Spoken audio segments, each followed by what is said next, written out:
Hi friends! Hi replay viewers! Thank you for joining me. I'm talking today about the Breastfeeding challenge. Hi, thank you for joining. I'm a little bit late on my Breastfeeding challenge. I kind of switched a couple days around, so I'm going to see if I can get the light to look a little better. Hi, thank you for joining me, Kayla. Hi everybody. Wise Photography, what is your first name? I keep forgetting. If you don't mind typing it in the comments, that'd be great. Jennifer, okay. I'm so sorry if I keep asking that. I'm trying so hard to remember names. Thank you. Hi, thanks for joining me. I'm going to go ahead and get started. Good. I'm so bad with names. I feel so bad asking multiple times. Thank you for joining me. I'm Ashley Barrett. I'm a lactation educator and certified baby brain educator in Oklahoma City. And I am going to talk today a little bit about the breastfeeding experience that especially molded me and really made me want to go out to be an IBCLC. So if you're joining me later or now, you're welcome to give me hearts. Lots of hearts. I love hearts. You're also welcome to share with your friends and invite followers. It's more fun if I can actually interact with you guys, especially since this is a little bit of a sensitive subject and I really don't want to cry. So please feel free to invite your friends. You can share. Whether you're replaying or watching live, you can share by swiping on an iPhone or swiping up on an Android. And if you're watching me on YouTube even later, you can leave me a comment. I like to post on YouTube as well so that I can make sure that whoever wants to see me can see me. I'm going to put my information up in the end. Actually, I might do that in just a minute so that you can follow me on other avenues as well. I am the owner of Nurturing Bonds, and I teach moms how to breastfeed through breastfeeding classes, and I help with baby wearing as well. I am getting ready to sit for the IBCLC exam so I can be an international board certified lactation consultant. I'm sitting in October, and I'll probably find out by January. Thank you. I'm so excited. We don't have a lot of private practice lactation consultants in the area, so in my specific area of Oklahoma City, there's a lot of moms that don't really have access to care if they have breastfeeding problems. So we have great La Leche League groups, but there's a lot of moms that need more than just La Leche League, and I'm a La Leche League leader too. In my other role, I like to keep my roles separate, but I am also a La Leche League leader, so I love mother-to-mother support, and I've talked about mother-to-mother support before in one of my scopes. You can check that out on catch.me/nurturingbonds, or on my YouTube, so I'll show you guys my information. Feel free to take a screenshot if you'd like. When I'm done with this, I'm going to hop over and do an awesome unboxing. Goes off at 5. I forgot about that. Anyway, I have an unboxing that I'm going to do of some planner stamps I just got, so I'm excited to share that. So if you want, you can capture this. I'll leave it up for just another second. I'll put it up at the end again. At Monkey Buns is my other, and it's 2 ends. Monkey Buns.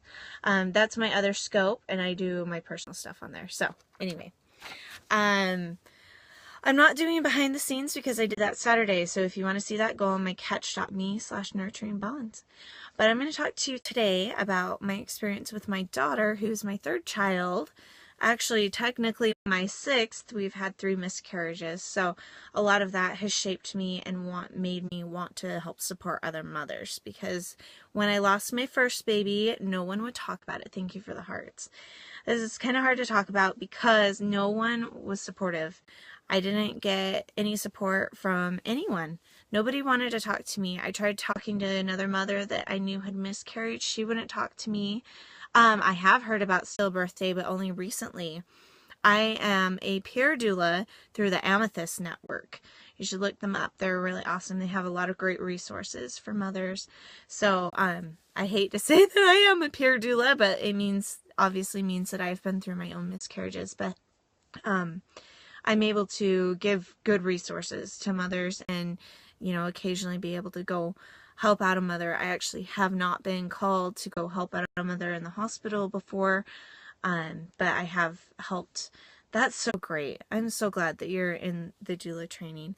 I haven't been able to put the money into any kind of those trainings, so the peer doula support through the Amethyst Network means that you haven't been through an official program, but you have gone through their program, and it's, intensive reading, and there's a whole bunch of different things that you can read. So anyway, check out their website, theamethystnetwork.org.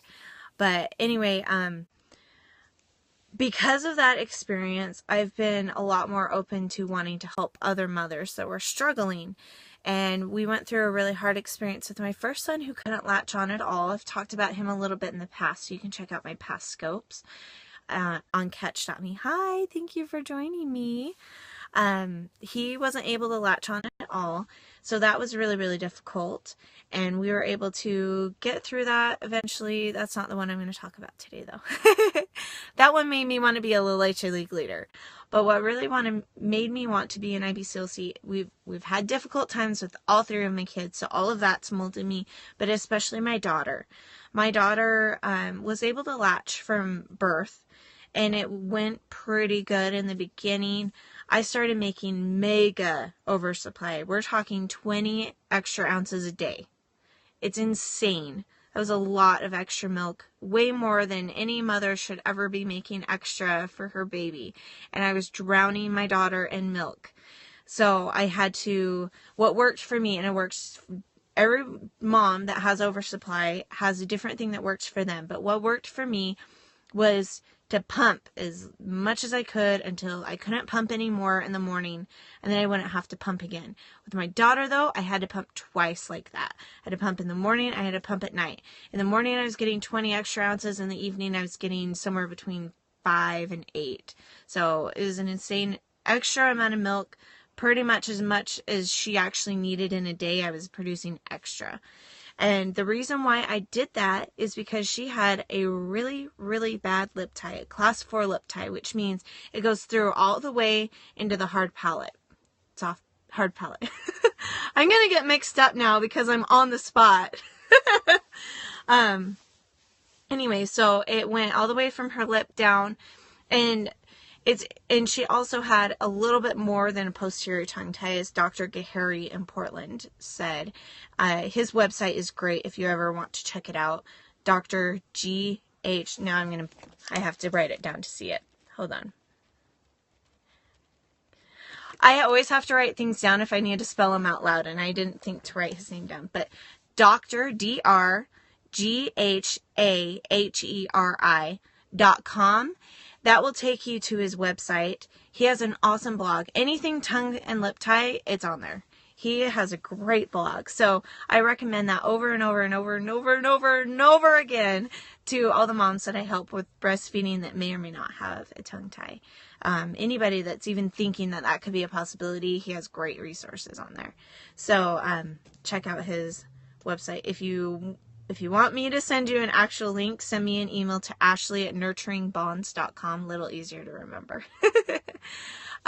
Or you can do the contact me form on my website. My link is on my Periscope profile. So anyway, my daughter, my midwife, she was born at home in Oregon. My midwife had said that her tongue extended past the bottom of her lip. I was like, oh, why are you saying this? You shouldn't be telling moms that means your baby doesn't have a tongue tie. I told her right there, that doesn't mean that she isn't tied. So it was like, oh, come on. Anyway, I looked at it. I had to look a little bit more into how to examine my own baby. And so I found out how you're supposed to sit your baby. If a caregiver is looking at your baby, they should be laying. I'm going to have my little breastfeeding demo baby. So pretend that you are the doctor right now.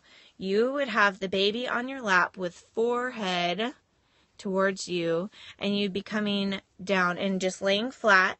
You would be putting your fingers in baby's mouth. So if I'm looking, baby is on my lap, and I'll put my fingers in baby's mouth, at the corner of the mouth, and I'll lift up the tongue. And that's how you would check for a tie. That's the proper way. If your client, if you're as a mom, if anybody is looking at baby not doing that, they're not going to check the tie properly. So that's one of the things that irks me the most. One of my pet peeves. I have a few pet peeves, not too many, but that is one that bugs me, is when somebody says, I know how to check for ties, and they're not doing it properly. The reason for that is because if you're not looking from that direction, you can't elevate the tongue properly from the right position, and you may miss a tie. And you're looking for a speed bump. You're looking for like a tree or a fence in the way, as opposed to just like a little If there's a little there, then that's a normal frenulum. If it's more than that, if you have to like really push that fibrous tissue out of the way, baby likely has a tie, and it may or may not affect speech and breastfeeding. I say may or may not because it doesn't always need a revision. The symptoms are important. My daughter was puking like crazy, and she still does it, but not related to her tie anymore. But she was projectile vomiting, like it was shooting across the room. I had mega oversupply. That was a huge one. I had excruciating sore nipples, and I was having vasospasms not only in my nipples but in my actual breasts in between feedings. It hurt.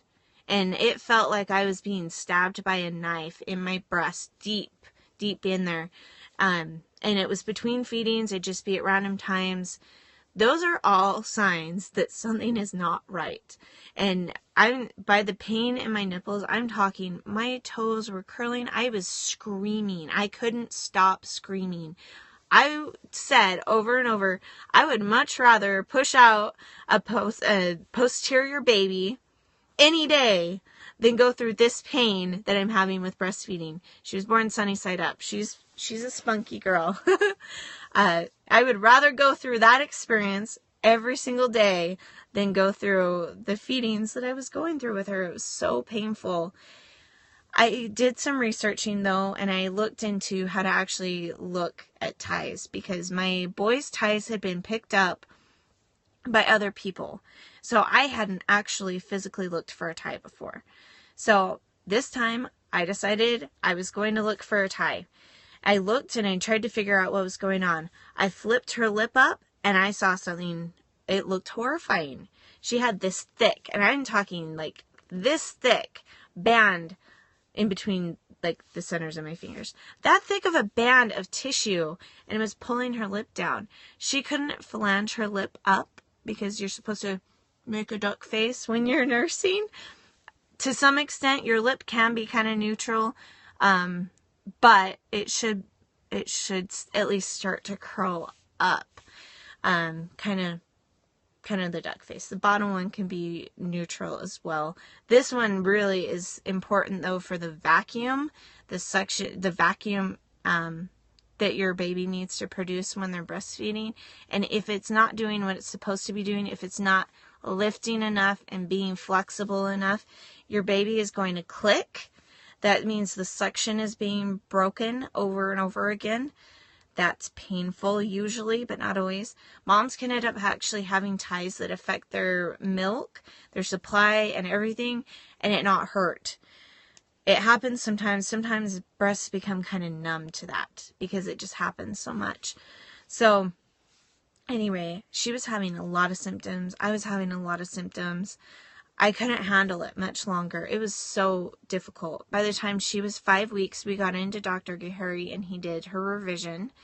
And it wasn't a magical cure-all like we had hoped it would be. It was with my boys. It helped a lot. And we did stretches and everything with my daughter, but she still was gagging and throwing up when she was nursing a lot of times. She had some oral aversions because all of my kids have been sensory defensive, which is part of sensory processing disorder. It was very difficult. We went through a hard time. We ended up seeing an IBCLC several times, and she helped us assess what was going on. And the vasospasms in my breast kept continuing on until she was about 7 or 8 months. I very rarely have them now, but they continued on. We saw a speech and language pathologist. She helped us do some suck training exercises. Definitely recommend having a professional help with those because you can end up causing damage. Even if you're watching a YouTube video and showing a mom how to do it or whatever, definitely see a professional that knows a lot about those because it can end up causing more problems with baby suck. But because I had such a great experience with an IBCLC, I knew that I really needed to help other mothers. I knew that it was time to start looking into becoming an IBCLC myself. So when she was a year old, I started looking. And last summer, I found out officially I had all of my science credits, all my health science credits. You have to have 14 education, like 14 different classes, including like anatomy and physiology. Those are 2 separate ones. Psychology or counseling, sociology. There's a whole bunch of them. And I had all except for like the general ones like ethics and things like that are specific to breastfeeding. So I did those and I got done with those and then I started on my 90 hours. So I'm ready to sit for the exam except for my CPR, which I'm doing later this month.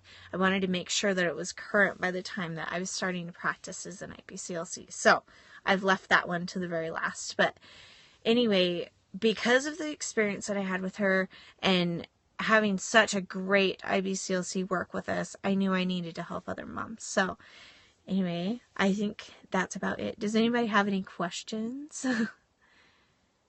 I would love to get any feedback or questions or anything. I'm going to go ahead and put this up again. If you're interested in following me or you found my Periscope to be interesting, you're welcome to follow me. You can take a screenshot. I love hearts, so if you're a replay viewer or you're watching live and you've made it this far, I love some hearts. You can give me some hearts. Thank you for joining me. Again, I'm Ashley Barrett. For anybody that came on, I'm a lactation educator and certified baby wearing educator in Oklahoma City. I have a blog. I just put up my information for it.